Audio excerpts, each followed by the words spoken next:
ಇನ್ನೊಂದು ಕುಮಾರಸ್ವಾಮಿ ಅವರು ಪರಮೇಶ್ವರ್ಗೆ ಬೆನ್ನು ಮೂಳೆ ಇದೆಯಾ, ಸಿಎಂಗೆ ಮಾನ ಮರ್ಯಾದೆ ಇದೆಯಾ ಅಂತ ಕೇಳಿದ್ದಾರೆ ಸರ್. ಇದೆಲ್ಲ ಈಗ ರಾಜ್ಯದ ಜನ 135 ಸೀಟ್ ಆರಿಸಿ ಕಳಿಸಿ ನಮ್ಮನ್ನು ಸರ್ಕಾರಕ್ಕೆ ಕುಂಡ್ರಿಸಿದಾರಪ್ಪ. ಆಯ್ತಾ, ಕುಮಾರಸ್ವಾಮಿ ಅವರು ಪಾಪ ಅವರೇ ಕೂರಬೇಕಾಗಿತ್ತು ಅಂತ ಇತ್ತು, ಆಸೆ ಇತ್ತು, ಅವರಾಗಲಿಲ್ಲ. ಸಂತೋಷ ಪಡಬೇಕು ನಾವಾಗಿದ್ದೀವಿ ಅಂತ. ಅವರು ಬೆನ್ಮೂಳೆ ಮುರಿದು ಅಥವಾ ಬೆನ್ಮೂಳೆ ಇಲ್ಲದೆ ಇದ್ದರೆ ಜನ ಆರಿಸ್ತಿರ್ಲಿಲ್ಲ ನಮ್ಮನ್ನೆಲ್ಲ. ಅಥವಾ ಇವರಿಗೆ ಸಿದ್ದರಾಮಯ್ಯನವರಿಗೆ ಮಾನ ಮರ್ಯಾದೆ ಇಲ್ಲದೆ ಇದ್ದಿದ್ರೆ ಜನ ಆರಿಸ್ತಿರ್ಲಿಲ್ಲ. ಇವೆಲ್ಲ ಮಾತಾಡೋದಕ್ಕೆ ಅಷ್ಟು ಮಾತಾಡೋಕ್ಕೆ ಚೆನ್ನಾಗಿರುತ್ತೆ, ಆದರೆ ಕೇಳೋಕ್ಕೆ ಚೆನ್ನಾಗಿರಲ್ಲ. ಸರ್ ಇನ್ನೊಂದು ಹೇಳಿದ್ರೆ, ರಾಹುಲ್ ಗಾಂಧಿ ಅವರ ವಿಚಾರದಲ್ಲಿ ಕುಮಾರಸ್ವಾಮಿ ಮಾತಾಡಿದ್ದಾರೆ.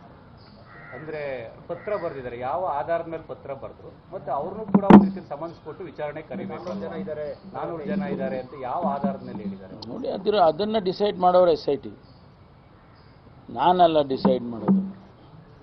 ಅದನ್ನು ಅವರು ಡಿಸೈಡ್ ಮಾಡ್ತಾರೆ, SITನವರು.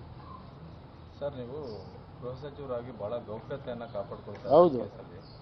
ಆದರೆ ನಿಮ್ಮ DCM DK ಶಿವಕುಮಾರ್ ಅವರು ಇನ್ವೆಸ್ಟಿಗೇಷನ್ ನಡೀತಾ ಇರುತ್ತೆ, ಇನ್ ಬಿಟ್ವೀನ್ ಒಬ್ಬ ಇದರಲ್ಲಿ ವಿಟ್ನೆಸ್ ಜೊತೆ ಮಾತಾಡಿದ್ದಾರೆ.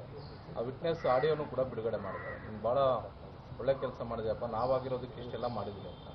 ಇದು ಈ ಕೇಸ್ ಮೇಲೆ ಎಷ್ಟು ಮಟ್ಟಿಗೆ ಎಫೆಕ್ಟ್ ಆಗುತ್ತೆ? ಅದನ್ನು SITನವ್ರು ಗಮನಿಸ್ತಾರೆ. ಅವರು ಜವಾಬ್ದಾರಿ ಸ್ಥಾನದಲ್ಲಿರ್ತಕ್ಕಂಥವ್ರೆ. DK ಶಿವಕುಮಾರ್ ರಾಜ್ಯದ ಉಪಮುಖ್ಯಮಂತ್ರಿ ಆಗಿದ್ದಾರೆ, ಅವರೇನು ಆರ್ಡಿನರಿ ಪರ್ಸನ್ ಅಲ್ಲ. ಅವ್ರಿಗೂ ಜವಾಬ್ದಾರಿಯಿಂದ ಮಾತಾಡಿರ್ತಾರೆ. ಅವ್ರಿಗೂ ಕೂಡ ಇದು ಇನ್ವೆಸ್ಟಿಗೇಷನ್ ಸಕ್ಸಸ್ ಆಗಬೇಕು ಮತ್ತು ಯಾರು ತಪ್ಪಿತಸ್ಥರಿಗೆ ಶಿಕ್ಷೆ ಆಗಬೇಕು ಅಂತೇಳಿ ಅವರು ಕೂಡ ಇರೋದು. ಅವ್ರು ಶಿಕ್ಷೆ ಆಗಬಾರ್ದು ಅಂತ ಏನು ಇದ್ದಂಗಿಲ್ಲ.